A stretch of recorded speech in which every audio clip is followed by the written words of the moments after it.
Bienvenidos y bienvenidas a los géneros por sus personajes. Hoy veremos el género maravilloso. Esbocemos una primera definición. En sus orígenes, el relato maravilloso es un texto breve con fines moralizantes, de origen popular y de transmisión oral, el que interviene en seres sobrenaturales, hadas, brujas, duendes, dragones, unicornios como yo, entre otros, o bien ocurren actos mágicos.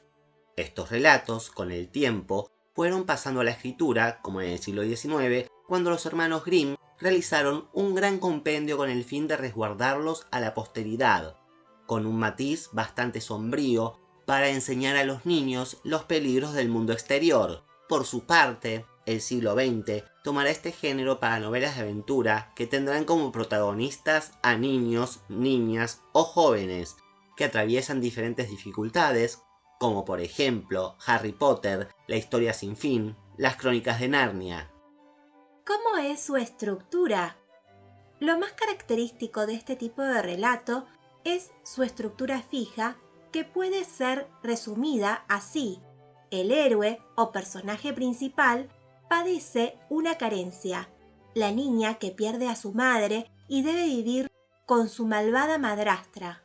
O bien, sufre una agresión externa, el pueblo donde vive el protagonista es atacado. Entonces, se aleja del hogar familiar. En su camino encontrará un donante que le hará entrega de un objeto maravilloso o un ayudante mágico que lo auxiliará. Por ejemplo, un hada que ayuda a una joven desafortunada o un informante que lo instruirá en el comportamiento correcto para triunfar. Gracias a estas ayudas, supera las pruebas y obtiene lo que quiere: casarse con la princesa, vencer al dragón, reparar una fechoría. En otras palabras, siempre se dan comienzos desventurados.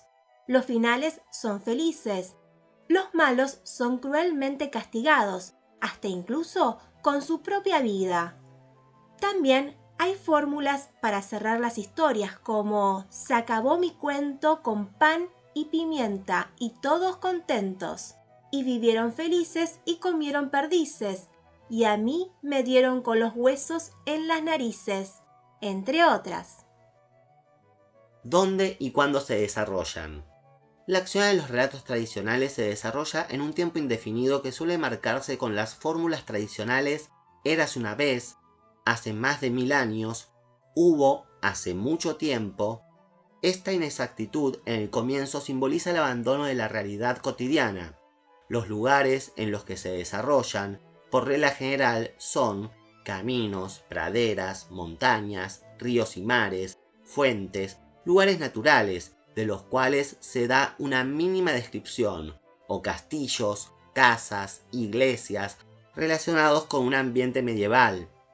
Por su parte, los relatos modernos suelen presentar dos mundos y tiempos, el cotidiano y presente, y luego el mágico, al cual se pasa por algún elemento sobrenatural, como el tren en el andén 9 3/4 de Harry Potter, el espejo en Alicia a través del espejo, el ropero en Las crónicas de Narnia.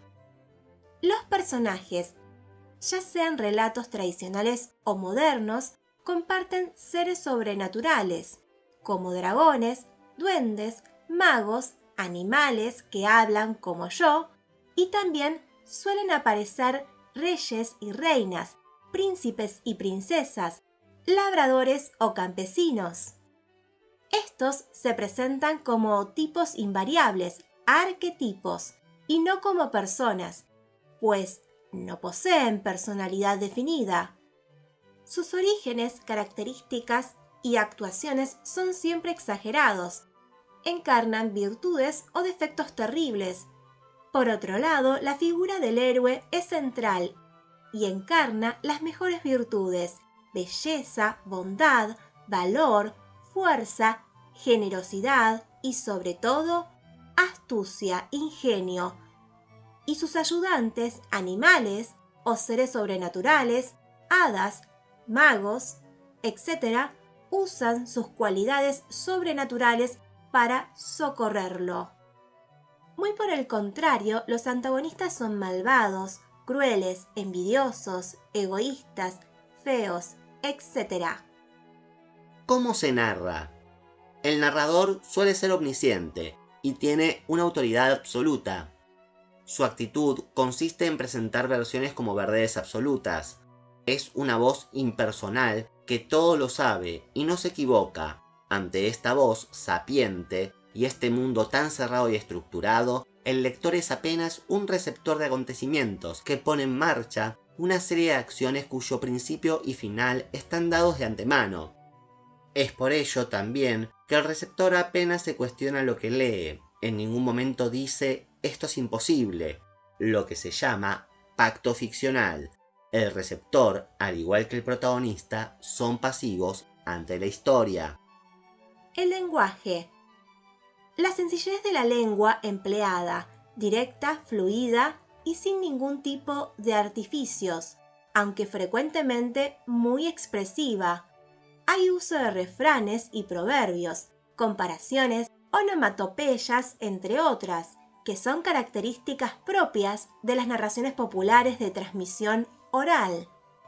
Esto fue todo por hoy en Los géneros por sus personajes. ¡Hasta la próxima!